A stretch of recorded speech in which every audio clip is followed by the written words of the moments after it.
Alors la mer, justement, moteur de l'économie française, j'accueille Frédéric Moncani de Saint-Aignan. Vous êtes président cluster maritime français.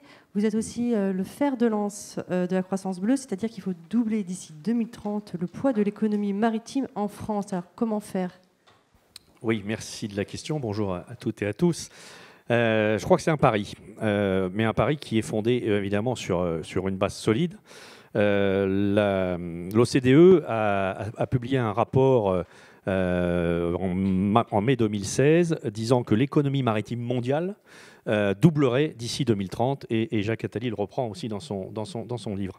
Et donc, je crois que la France, si elle a raté 8 fois l'occasion d'être une grande puissance maritime, est confrontée à une 9e expérience, et on aimerait bien qu'elle réussisse. Et c'est ce pari qu'on a pris, c'est d'être à même de doubler l'économie maritime française en 2030, mais de la doubler non seulement au point de vue des richesses, mais surtout au point de vue de l'emploi. Et c'est une source d'emploi qui est extrêmement importante.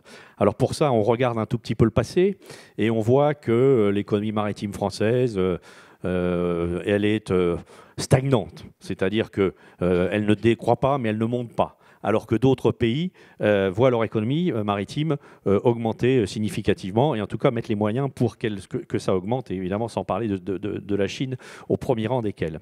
Et donc l'idée que nous poussons, proposons, développons, c'est de mettre les moyens, c'est de se mettre en marche.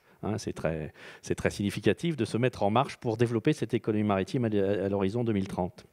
Alors, quels sont les atouts de l'économie maritime actuelle? Alors, c'est ce que j'aime appeler le facteur 20, c'est-à-dire de dire qu'il y a 20 raisons pour que l'économie maritime française soit une croissance bleue, déjà.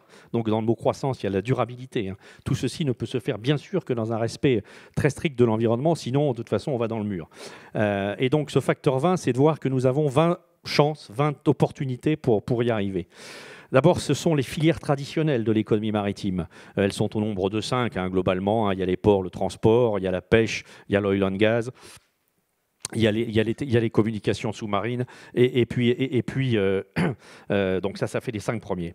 Ensuite, il y a les filières émergentes, dans lesquelles la France a de nombreuses pépites, que ce soit les énergies marines renouvelables, les biotechnologies marines, l'aquaculture, le tourisme de la mer et du littoral.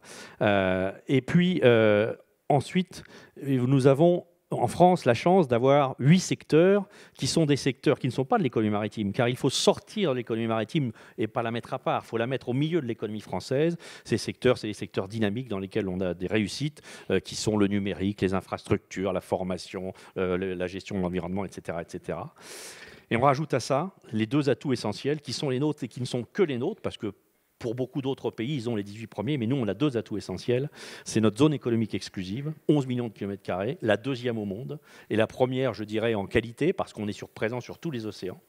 Et puis, et ça, c'est vraiment, une fois qu'on a le terrain de jeu, c'est-à-dire la zone économique exclusive, on a les joueurs. C'est-à-dire qu'on ne le sait pas assez, mais nous avons quasiment dans chacun des 10 secteurs, des 10 filières, un leader mondial, que ce soit dans l'armement maritime, que ce soit dans l'oil and gas, que ce soit dans les communications sous-marines, etc. Et donc, je considère qu'avec ces 20 raisons, si on applique une bonne méthode, eh bien, on doit pouvoir être à ce rendez-vous qui nous est fixé par l'humanité. Parce qu'en 2030, en 2050, il y aura 9 milliards d'individus, il faudra les nourrir, il faudra les transporter, il faudra leur donner de l'énergie. Et ça, seuls la mer et l'océan peuvent y répondre. Alors, vous nous parlez de ces atouts maîtres qui sont assez méconnus. Comment on peut mieux les exploiter? Comment on peut mieux les valoriser?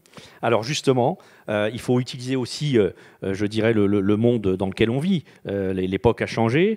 C'est une façon de travailler inclusive, une façon de travailler collaborative, de permettre à l'équipe de France du maritime, et c'est cette équipe de France que nous avons souhaité construire, c'est-à-dire sur une initiative un peu originale, l'année dernière aux Assises de l'économie de la mer à La Rochelle, avec le secrétaire général de la mer, donc qui est directement en responsabilité sous le Premier ministre. Nous avons créé un comité France Maritime qui regroupe le public et le privé, et qui, quasiment en temps réel et en permanence, échange sur les freins à lever, les visions qu'il faut avoir en 2020, en 2030, en 2040, le calendrier à appliquer.